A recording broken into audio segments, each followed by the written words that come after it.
Señor, venimos delante de tu presencia este día con mucha gratitud.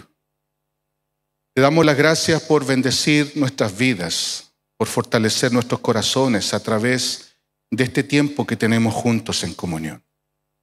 Ahora te pido que a través de esta historia, a través de tu palabra, tú instruyas nuestras vidas. Nos ayudas una vez más a entender lo que esto significa y podamos aplicarlo correctamente a nuestros corazones y que tu Espíritu Santo nos transforme a través de tu palabra. Te lo pedimos en el nombre de Jesús. Amén. La historia de los patriarcas es muy interesante. La tenemos ahí en el libro de Génesis. Y esta historia comienza directamente con Abraham y Sara. Ellos, como usted sabe, no tuvieron una vida fácil, pero terminaron sus días disfrutando de la bendición del Señor a través del nacimiento de Isaac. Y nada es más alentador para un matrimonio que ver crecer a un hijo que ha sido esperado por tanto tiempo. Pero ellos tenían una meta para criar a este hijo. Ellos sabían que a través de Isaac el Señor iba a cumplir la promesa que Él les hizo, de que ellos iban a ser una gran nación y que iban a poseer toda la tierra de Canaán. Y para que la promesa de Dios fuera efectiva o se cumpliera realmente en Isaac, Abraham tenía que transmitir la fe a Isaac. Tenía que procurar que él creyera con todo su corazón en el Señor que le dio la promesa. Y Abraham lo logró, cumplió con eso. Isaac conoció al Señor e Isaac creyó en la promesa. Pero también uno de los factores para que la promesa de Dios se cumpliera era o dependía de la esposa con que Isaac se casara. Así que Abraham se preocupó mucho por esto. Usted conoce la historia. Él envió a su criado, que era el administrador de sus bienes, lo envió a la casa de sus parientes en Harán, y el criado que confiaba en el Señor pidió una señal para saber cuál sería la esposa para Isaac. Y como usted sabe, él encontró a Rebeca. Y Rebeca era una muchacha muy decidida. No titubeó en ir con él para casarse con Isaac a pesar de que ni siquiera lo conocía. Ella comprendió que esa era la voluntad de Dios para su vida. Así que Isaac y Rebeca tuvieron un buen matrimonio. Ambos conocían al Señor, conocían la promesa de Dios hecha a Abraham, pero no estuvieron exentos del sufrimiento, porque al igual que Sara, Rebeca era estéril. Pero Isaac, como confiaba en el Señor, dice ahí en el 25-21, dice que oró Isaac a Jehová por su mujer que era estéril, y lo aceptó Jehová y concibió Rebeca su mujer. Debemos considerar que esta no fue solo una oración. Pasaron 19 años antes que ella pudiera quedar embarazada. Así que fueron muchos años de incertidumbre. Pero Isaac supo sostener a su esposa en oración todos esos años. Él confiaba que Dios les iba a responder. Así que para Rebeca fue una bendición tener a un esposo lleno de fe, que confiaba que Dios les iba a dar el hijo y al final se los dio. Sin embargo, Rebeca tuvo un embarazo difícil, porque de noche y de día los hijos peleaban en su vientre, ella no sabía lo que estaba pasando. Debió ser una situación muy difícil para ella como mujer. Así que en el 25-22 ella declaró: si esto es así, ¿para qué vivo yo? Así que buscó al Señor en su situación y Dios le respondió de forma muy clara. Habían mellizos en su vientre, los cuales eran Jacob y Esaú. Cada uno establecería una nación por separado. Pero lo más importante de lo que el Señor le estaba diciendo a Rebeca es que Dios había escogido a Jacob el menor para que fuera el primogénito de Isaac. Eso significaba que Jacob era el heredero de la promesa hecha a Abraham. Y hasta aquí todo estaba bien. El matrimonio funcionaba. Eran creyentes, confiaban en Dios, tenían una promesa, tenían una instrucción directa de parte del Señor. Pero les costó ser buenos padres. No fueron como Abraham. Isaac fue un padre pasivo.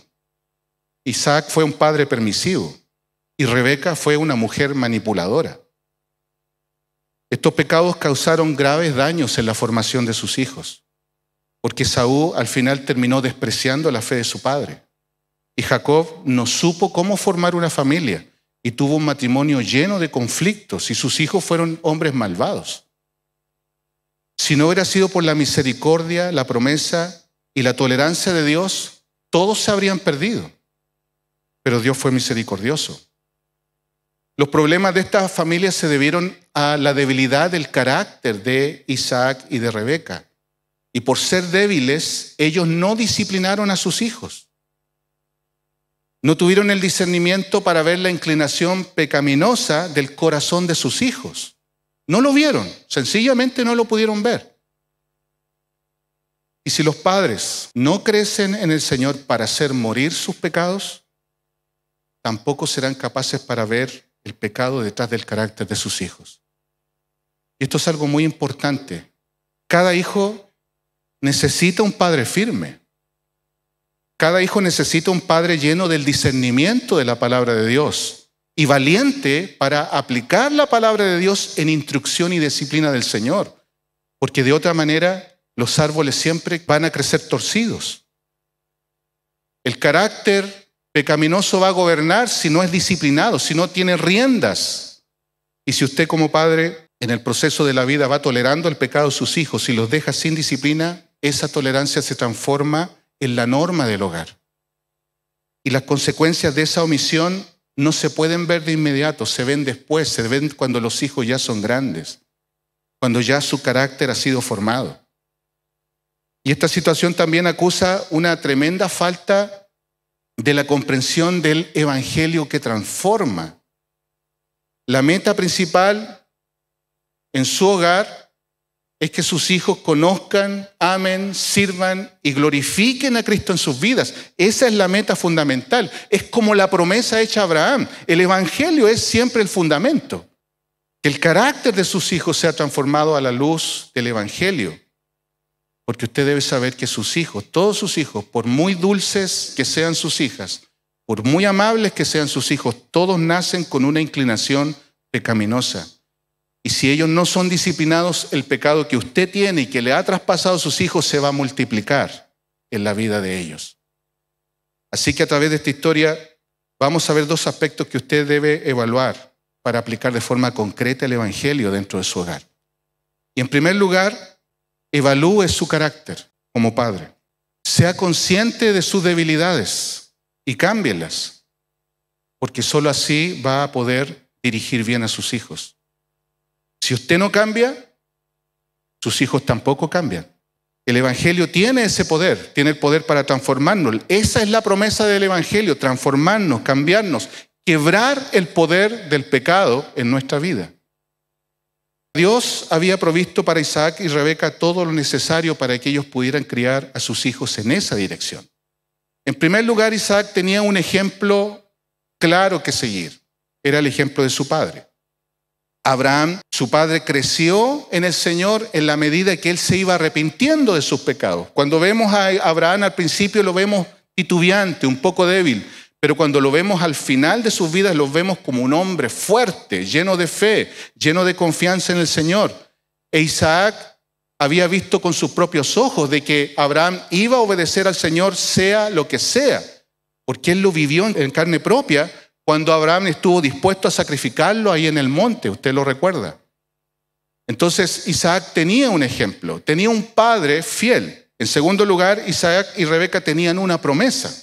La promesa que Dios le dio a Abraham. Este era el fundamento para criar a sus hijos. Es lo mismo que el evangelio para nosotros. Y en tercer lugar, Isaac y Rebeca tenían también una palabra de parte de Dios, que fue la que el Señor le dio a Rebeca cuando estaba en su embarazo.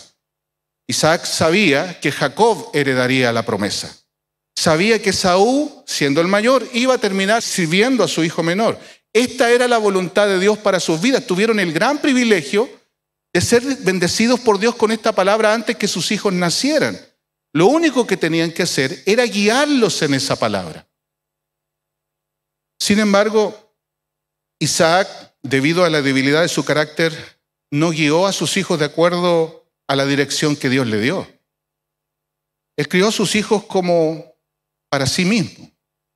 Isaac, el primer pecado que cometió es tener favoritismos entre sus hijos, porque amó más a Esaú. Y este padre fue cautivado por la destreza, por la habilidad que su hijo tenía para cazar, por eso lo amó. En el capítulo 25, versículo 27 dice, y crecieron los niños, y Esaú fue diestro en la caza, hombre del campo. Y en el verso 28 dice, y amó Isaac a Esaú porque comía de su casa. Mas Rebeca amaba a Jacob. Así que tuvieron problemas. Antes de los hijos, Isaac y Rebeca no tuvieron problemas, pero después de los hijos comenzaron los problemas. Isaac admiró a su hijo toda su vida y se dispuso a bendecirlo antes de morir por las cualidades humanas que Esaú tenía. Ahí en el capítulo 27, versículo 3 dice que Dios le dijo a Esaú, toma pues ahora tus armas, tu aljaba, tu arco y sal al campo y tráeme caza. Y hazme un guisado como a mí me gusta y tráemelo y comeré para que yo te bendiga antes que muera. Aún sabiendo que Esaú no era el heredero de la promesa, igualmente Isaac, enceguecido, lo trató como el heredero de la promesa por las capacidades que vio en Esaú. Isaac no ignoraba que su hijo favorito había despreciado la primogenitura por un plato de lentejas. Eso era algo sabido dentro de la familia. Esaú nunca entendió el valor de la promesa que Dios le dio a Abraham, porque Isaac, su padre, no lo formó para conocer esa promesa. Y esto, como lo he dicho, es la piedra angular para que su familia pudiera crecer y honrar a Dios a través de sus generaciones. No lo instruyó en la voluntad que Dios les había revelado cuando ellos eran niños. Isaac estaba orgulloso que su hijo fuera hábil en la cacería y lo animó desde pequeño en esos talentos y se sintió satisfecho por lo que su hijo logró llegar a ser. Muchos padres apoyan y animan a sus hijos a perfeccionar sus talentos humanos, sea la educación, sea el deporte, sea los negocios, incluso la política. Y por supuesto que esto no es un pecado en sí mismo, pero cada padre debe valorar el costo que tendrá para la fe de su hijo, animarlo a que siga avanzando en lo que le gusta hacer. Todo padre se va a sentir orgulloso por los logros que un hijo pudiera tener, pero siendo bien objetivos, siendo muy conscientes del Señor. No vale la pena que un hijo triunfe en las cosas de la vida y fracase en su relación con Dios. Esa es la peor de las pérdidas. Isaac nunca enfatizó el valor de la promesa de Dios hacia Esaú. Y al final, ¿qué pasó? Esaú terminó despreciando la fe de su padre. No le dio ningún valor, porque Isaac no le dio el valor en la vida de su hijo.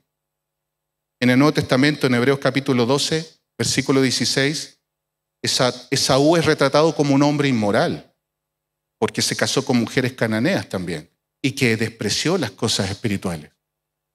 La consecuencia de esto, como dice Hebreos, es que él no alcanzó la salvación eterna. A Esaú le faltó el consejo espiritual concreto de su padre, no solo que fuera apoyado en sus talentos. Y por favor le pido que piense en esto. Por otro lado, Jacob no fue mejor que su hermano. Jacob se crió más al lado de su mamá. Y Jacob heredó de su madre las capacidades de manipular a los demás para su propio beneficio. Y eso lo vemos en toda su vida, en lo que sucedió con él en Harán, junto con su tío. Pero Rebeca sabía que su hijo menor era el que heredaría la promesa y urdió un plan para obtener de Isaac la bendición de la promesa. Instruyó a Jacob para engañar a su padre haciéndose pasar por su hermano. Usted conoce esa historia. Esto acusa una enorme falta de comunicación entre Isaac y Rebeca. Ellos no se entendían. Nunca se pusieron de acuerdo a cómo criarían a sus hijos conforme a la promesa de Dios. Y se habrían evitado grandes conflictos si se hubieran puesto de acuerdo en honrar la palabra que Dios les había dado. Porque eso era lo que iba a dirigir sus vidas. Se nota que Rebeca está preocupada y buscó carnalmente que la palabra de Dios se cumpliera sobre su hijo menor. Manipuló las cosas para que, se cumpliera lo que Dios les había dicho. Pero Dios no obró por el engaño de Rebeca. Lo único que ella logró fue distanciar a los hermanos el uno del otro. Y eso hizo una ruptura grande. Al final, Esaú se convirtió en Edom, un enemigo desde siempre de Israel. Cuando un matrimonio no se pone de acuerdo, ¿cómo van a guiar a sus hijos en el Señor? Se producen muchos conflictos por causa de los hijos, porque los padres van a priorizar lo que ellos piensan que hay que priorizar. Sus dones, sus talentos, su comodidad, evitar que sufran. Y a veces es común que las madres sin discernimiento claro de las cosas de Dios, viendo la pasividad de su esposo, busquen otras maneras para que sus hijos sean bendecidos. Y por supuesto que se van a equivocar. Y esto incluye también ocultar cosas a su esposo, hacer planes con los hijos sin que el padre lo sepa. Jacob, al igual que Esaú, no fue formado para tomar grandes decisiones conforme a la voluntad de Dios. ¿Por qué? Porque su mamá tomó las decisiones por él. El engaño de Jacob a Esaú provocó un enorme conflicto en la familia. Ese día, cuando hubo ese engaño, ahí se produjo un gran quiebre. Y en el capítulo 27, versículo 41, Esaú pensó en matar a Jacob cuando su padre muriera. Así que viendo esto, Rebeca manipuló otra vez la situación, manipuló a su esposo para que él tomara una decisión de enviar a Jacob lejos a la casa de sus parientes en Harán. Rebeca le dijo a Jacob lo que iba a hacer. Lo instruyó, le dijo, esto es lo que va a pasar, pero antes tenía que convencer a Isaac que lo hiciera. Así que en cierto sentido lo que Rebeca hace con Jacob es decirle, no te preocupes, yo hablo con tu papá y yo voy a hacer que las cosas estén bien a tu favor. Porque como digo, Rebeca manipulaba las circunstancias, manipulaba las situaciones. Así que Rebeca, buscando que Isaac envíe a Jacob lejos, le dice ahí en el capítulo 27, versículo 45, y lo leo en la NBI, de esta manera. Rebeca dijo, estas mujeres hititas me tienen harta, me han quitado las ganas de vivir. Si Jacob se llega a casar con una de las hititas que viven en este país, más me valdría morir. Rebeca se está refiriendo a las esposas que tenía Esaú. Y en cierto sentido lo que está haciendo es culpar a Isaac por no haber detenido a Esaú de casarse con esas mujeres paganas. Como Esaú era el hijo favorito de Isaac, lo apoyó en su decisión. En ese momento Isaac se olvidó de lo que su propio padre había hecho. Y su propio padre le dijo que él no debía casarse con ninguna mujer cananea. Es más, él buscó una esposa para él de parte de sus parientes y ahí es donde se casó con Rebeca. Ahí en Génesis 26, 34 dice que las mujeres de Esaú fueron amargura de espíritu para Isaac y para Rebeca. Note que Rebeca no le dice a Isaac de forma directa que envíe a Jacob a donde sus parientes. Lo manipula. Le dice que ella desearía morirse si Jacob se casara con una mujer cananea. Así que por la manipulación de Rebeca, entonces Isaac dice, bueno, entonces mandemos a este niño allá donde tus parientes. Así que todo salió como Rebeca quiso que saliera. En el capítulo 28, versículos 1 al 3 dice, Isaac le dijo a Jacob, no tomes mujer de las hijas de Canaán, levántate, ve a Padán Aram, a casa de Betuel, padre de tu madre, y toma allí mujer de las hijas de Labán, hermano de tu madre. Obedientemente Jacob se fue.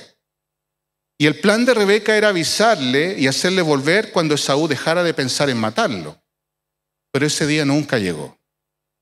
Jacob nunca volvió a ver a su madre. Y ella murió en la incertidumbre de lo que iba a pasar con sus hijos. Por su parte, Jacob, poco instruido, no sabía tomar muy buenas decisiones, llegó a Harán. Y cuando llegó a Harán, al pozo donde estaban todos los pastores, llegó Raquel y se enamoró inmediatamente de ella. En otras palabras, Jacob se enamoró de la primera chica que vio. ¿Y por qué se enamoró de ella? Porque la encontró bonita. Y a nosotros nos parece tan romántico que él haya esperado 7 años para casarse con ella.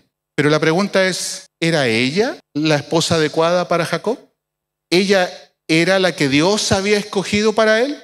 Mire, como veremos en un momento, todos los conflictos del matrimonio de Jacob se debieron únicamente a las intrigas y a las manipulaciones de Raquel.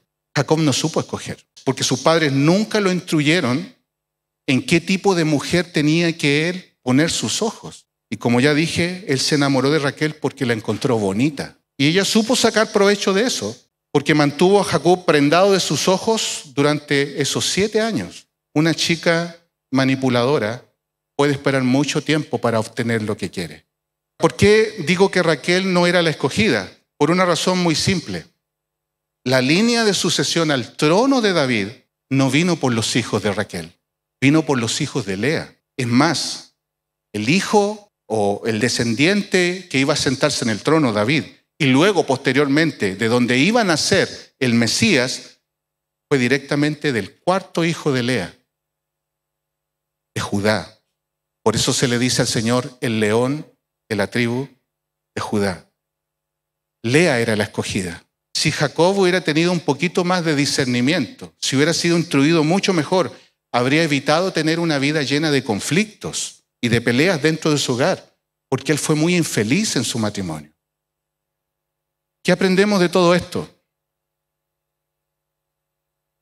Si usted como padre no quiebra el poder del pecado en su propio carácter, si no lo trata en oración delante del Señor, lo va a traspasar a sus hijos de forma multiplicada. Y me refiero a estos pecados como la pasividad, la manipulación, la falta de comunicación y la falta de discernimiento para tomar decisiones. Si usted como padre no se esfuerza en comprender el Evangelio, no se esfuerza por conocer la palabra de Dios, no va a tener el discernimiento para evaluar el carácter de sus hijos. Va a estar ciego frente a los pecados que ellos tengan. Van a pecar delante de usted y usted no lo va a ver. No tendrá discernimiento para entender las inclinaciones pecaminosas que ellos tienen detrás de sus gustos, detrás de sus deseos. Y por supuesto no podrá guiar a sus hijos al Señor, porque si el Señor no actúa primero en usted de una forma poderosa, si usted no se dedica constantemente a conocer a Cristo a lo largo de su vida, no va a poder ayudar mucho a sus generaciones. Vaya y busque al Señor y cambie. Y esos cambios van a ser algo grande también en su familia. Lo segundo, evalúe el carácter manipulador de sus hijas. Por un lado está, evalúe su propio carácter, pero por otro lado está también evaluar el pecado de sus hijos para poder ayudarlos. Pero quiero enfocarme especialmente a la manipulación. Una chica sin disciplina en su niñez va a traer mucha tristeza a sus padres cuando es mayor. Una chica insensata, manipuladora, caprichosa, independiente y exigente va a ser incapaz de criar hijos piadosos, va a ser incapaz de tener un matrimonio feliz. ¿Por qué hablo de la manipulación? Porque esa fue una característica de esta familia. Jacob fue manipulador, Rebeca fue manipuladora, Labán fue manipulador, el padre de Raquel, y Raquel heredó, parece que todo el peso de la manipulación. Por eso que hemos visto a través del libro de Ruth, las señoritas no nacen virtuosas, nacen inclinadas hacia el mal, nacen inclinadas a seguir sus propios gustos, nacen inclinadas a manipular. Aunque los hombres también manipulan, las mujeres tienen la tendencia a manipular mucho más. Por eso deben ser formadas, deben ser tratadas por madres piadosas, por madres que aman a Dios, por madres que aman su palabra y que no tienen temor en aplicarla dentro de su hogar, que no tienen temor en aplicar la disciplina. Pero si hay un pecado que poco se trata en las hijas, es el carácter manipulador, porque es sutil. Y esto es lo que vemos en Raquel. Recuerde que Raquel era prima de Jacob, tiene los mismos genes de Rebeca y de su padre Labán, que fue un manipulador terrible. Y ella, como ya dije, heredó el carácter manipulador de su padre. Si usted cría princesas delicadas, sin disciplina, y procura satisfacer todas las necesidades que ellas le dicen que tienen, ellas van a usar la manipulación toda su vida. Y muchas veces usted no se va a dar cuenta de cómo ellas hacen las cosas para que usted haga lo que ellas quieren. Y a veces eso ni siquiera las niñas lo pueden entender, porque está tan metido dentro de su carácter que siempre hacen las cosas de la misma manera. Y si este pecado no se trata cuando las niñas son niñas, si no se hace morir cuando se conoce a Cristo, va a perseguirla durante toda su vida. Y si no se hace lo que la dama quiere, va a haber muchos conflictos en todas las relaciones que tenga. Y va a ser una mujer muy infeliz. Quiero que observe los rasgos de este pecado en la vida de Raquel. Ahora, antes, por supuesto, debemos considerar que desde el comienzo el matrimonio de Jacob fue difícil. Si solo él hubiera optado a tener a Lea como esposa, hubiera puesto sus ojos en ella, no habría tenido ninguno de estos problemas que tuvo en el matrimonio. Probablemente habría sido muy feliz. Y Dios le habría dado los hijos suficientes para continuar con su vida y criar a sus generaciones en el temor del Señor. Pero como usted sabe, Labán, el padre de Raquel, lo engañó y le dio a Lea, la hija mayor, el día de la noche de su boda. Por el efecto del vino y porque la novia era presentada totalmente cubierta, Jacob no se dio cuenta de la manipulación de Labán. Esto no exime a Lea de su pecado porque ella estaba de acuerdo con su padre y probablemente tomaron a Raquel y la llevaron bien lejos ese día de la boda para que nadie supiera lo que estaba pasando. Cuando Jacob confronta a Labán, le da una extraña respuesta y le dice que esta no es la costumbre de su tierra. Así que le da una solución, se puede casar con Raquel inmediatamente después, en 8 días después. Pero él tiene que pagar esa boda anticipada con 7 años más de trabajo. Así que en cuestión de 2 semanas, Jacob tenía 2 esposas y 2 siervas que al final también terminaron siendo como una carga de esposa para él. Pero desde el comienzo Jacob pecó contra el Señor. Porque él prefirió siempre a Raquel. Menospreció a Lea. Y yo creo que Raquel le hizo saber mucho a su hermana de que ella era la preferida. Así que Dios tuvo que hacer justicia. Dios, viendo esta situación, hizo justicia y le concedió a Lea tener hijos. Y a Raquel la dejó estéril por un tiempo. Ahí en el capítulo 29, versículo 31 dice: y vio Jehová que Lea era menospreciada y le dio hijos, pero Raquel era estéril. A pesar de los privilegios que tenía Raquel por sobre su hermana, igual le tuvo mucha envidia, porque Lea tenía hijos. Así que Raquel comenzó a urdir un plan que se transformaron en por lo menos unos 15 años de un conflicto terrible dentro del hogar de Jacob. Raquel no quería tener hijos para honrar a Jacob, quería tener hijos para sí misma, porque el carácter de Raquel ya era egoísta. Así que veremos lo que caracteriza a este pecado de la manipulación. En primer lugar, una mujer manipuladora, una niña manipuladora, hará todo lo posible para tener lo que quiere. Y si no se le concede lo que quiere, amenaza. En el capítulo 30, versículo 1, y lo leo en la NBI, cuando Raquel se dio cuenta de que no le podía dar hijos a Jacob, tuvo envidia de su hermana y le dijo a Jacob: dame hijos, si no me los das, me muero. Pero Jacob se enojó muchísimo con ella y le dijo: ¿acaso crees que soy Dios? Él es quien te ha hecho estéril. Aquí tienes mi criada Bila, propuso Raquel, acuéstate con ella. Así ella dará a luz sobre mis rodillas y por medio de ella también yo podré formar una familia. Así que la dulce Raquel, cuando no tenía lo que quería, se llenó de furia, de enojo contra Jacob y le dijo: dame hijos o me muero. En otras palabras, dame lo que quiero y si no me das lo que quiero vas a tener consecuencias muy desagradables. Ella no descansó y ni iba a descansar hasta lograr lo que ella quería porque tenía un plan. Ella iba a tener hijos de su sierva. Una mujer manipuladora buscará por todos los medios disponibles salirse con la suya. Llorará, amenazará, urdirá planes para que sus deseos sean satisfechos. En segundo lugar, una mujer manipuladora cederá a veces, pero siempre será para su propio beneficio. En el capítulo 30, versículo 14 dice así: durante los días de la cosecha de trigo, Rubén salió al campo. Allí encontró unas frutas llamadas mandrágoras y se las llevó a Lea, su madre. Entonces Raquel le dijo a Lea: por favor, dame algunas mandrágoras de las que te trajo tu hijo. Pero Lea le contestó: ¿te parece poco el haberme quitado a mi marido? ¿Y ahora quieres también quitarme las mandrágoras de mi hijo? Bueno, contestó Raquel, te propongo que a cambio de las mandrágoras de tu hijo, Jacob duerma contigo esta noche. Usted debe observar que el grado de conflicto dentro de este matrimonio era terrible. Era una tensión 24 horas al día. Según las creencias de la época, las mandrágoras servían para la fertilidad. Obviamente Raquel quería ser fértil y se dio ese día solo para obtener el beneficio. Así que la mujer manipuladora a veces es buena, a veces cambia, pero solo por lo que le conviene. Se porta bien por un tiempo, hace lo que se le pide que haga, tiene buenas actitudes, es amable, pero siempre hay algo que ella quiere a cambio. En tercer lugar, una mujer manipuladora nunca estará satisfecha aun si Dios le responde.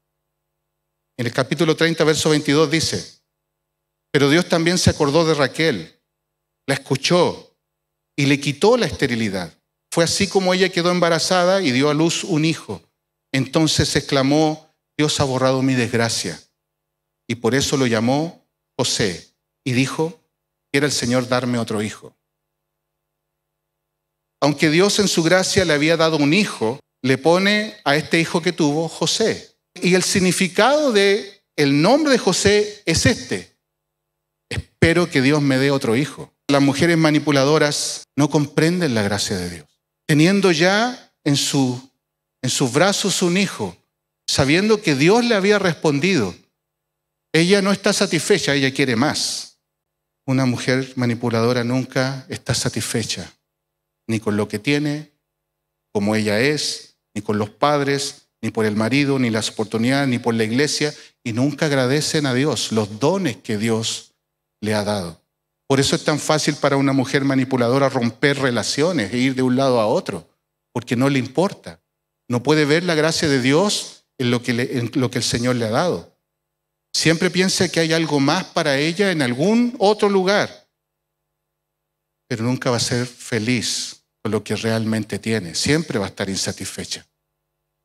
En cuarto lugar, la mujer manipuladora utilizará todo lo que puede para esconder sus pecados. En el capítulo 31, verso 19 dice así: mientras Labán estaba ausente esquilando sus ovejas, Raquel aprovechó el momento para robarle los ídolos familiares. Y luego en el 34 dice: pero Raquel, luego de tomar los ídolos y esconderlos bajo la montura del camello, se sentó sobre ellos. Labán los buscó por toda la carpa, pero no los encontró. Entonces Raquel le dijo a su padre: por favor, no se enoje mi padre si no puedo levantarme ante usted, pero es que estoy en mi periodo de menstruación. Labán buscó los ídolos, pero no logró encontrarlos. Raquel robó los ídolos de su padre antes de marcharse de Harán con Jacob. Ella no tenía un compromiso único con el Señor. Lo buscó para tener un hijo, pero también tenía compromisos con los ídolos. Esto habla mucho del corazón de ella. Pero en esta ocasión, para ocultar su robo, engaña astutamente diciendo que tiene tanto dolor porque está en su periodo. Bueno, y esto nos habla mucho de que una mujer puede usar su dolor, su tristeza, su angustia, su aparente enfermedad para cubrir sus pecados. Llorará, se desmayará incluso, no comerá, se pondrá pálida, y todo con el fin de encubrir sus verdaderas intenciones. Puede mentir descaradamente, sea ante quien sea su esposo, sea su padre. La niña Dulce está con lágrimas en sus ojos, llorando, diciendo: no, yo no fui, yo no lo hice. Y las lágrimas conmueven al padre. Y al final ella puede ocultar su pecado utilizando su dolor. Y lo utiliza especialmente cuando no quiere obedecer. En quinto lugar, la mujer que no cambia su carácter manipulador por temor al Señor nunca vivirá feliz. En el capítulo 35, verso 16 al 20 dice: después partieron de Betel, cuando todavía estaban lejos de Efrata. Raquel dio a luz, pero tuvo un parto muy difícil. En el momento más difícil del parto, la partera le dijo: no temas, estás por tener otro varón. No obstante, ella se estaba muriendo. Y en sus últimos suspiros alcanzó a llamar a su hijo Benoni. Pero Jacob, su padre, le puso por nombre Benjamín. Mire, por causa de su pecado, Dios no le concedió una larga vida a Raquel. Murió cuando tuvo su segundo hijo. Y cuando ella estaba muriendo, lo llamó Benoni. ¿Y sabe lo que significa Benoni? Hijo de mi tristeza. No sabemos exactamente si quiso ponerle así porque se dio cuenta de que nunca fue feliz. y ahora se estaba arrepintiendo, o porque en su testadurez quería que su familia recordara su dolor para siempre. Con todo, Jacob tuvo discernimiento y no llamó a su hijo como le puso Raquel, le puso Benjamín, que significa hijo de la mano derecha. La disciplina siempre va a alcanzar a aquel que peca. Esto no dura para siempre. La persona que manipula siempre al final va a tener la mano de disciplina en algún momento de su vida. Va a sufrir si no cambia su carácter. Va a sufrir si no se arrepiente. ¿Qué aprendemos de todo esto? Que un carácter manipulador es sutil. Se esconde tras una sonrisa dulce. Se esconde tras una mirada tierna.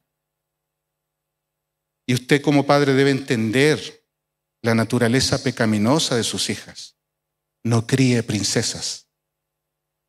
Críe mujeres. Mujeres valientes. Mujeres que teman a Dios. Mujeres virtuosas.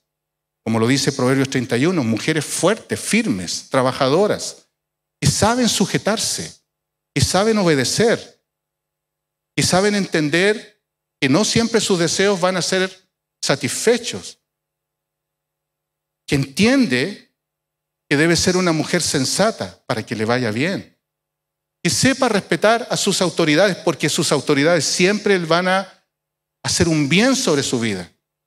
Una chica manipuladora no respeta, no le da valor a quienes están sobre su vida. Si usted es dama y usted ve algunos rasgos de lo que hemos dicho en su propio carácter, usted debe arrepentirse delante del Señor. Esto no va a ser fácil porque usted está acostumbrada a hacer esto toda su vida. Cuando es desenmascarado, entonces es más fácil erradicarlo con la ayuda del Señor. Debe buscar al Señor en arrepentimiento porque al final el pecado de fondo es puro egoísmo. Solo piensa en sí misma.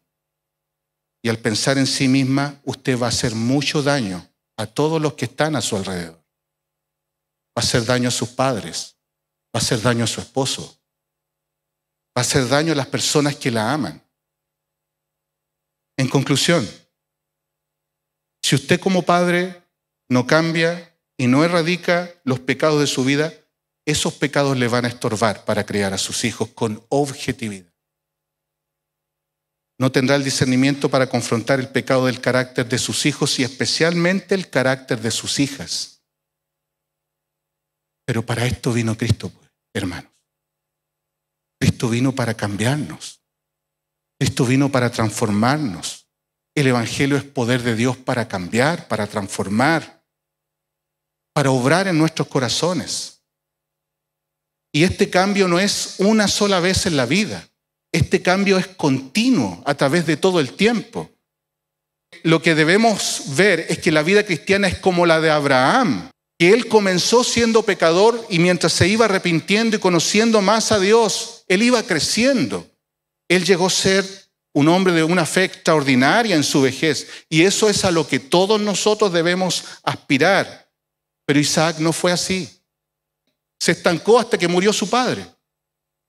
¿Y qué decir de Jacob? Al final fue muy infeliz. Él tuvo todas las consecuencias de su pecado, pero el Señor le dio una nueva oportunidad a Jacob. Ahí en el capítulo 28, el Señor le salió al encuentro en Peniel, si usted recuerda. Y en esa noche él entendió que por causa de sus pecados él iba a perder todo lo que tenía.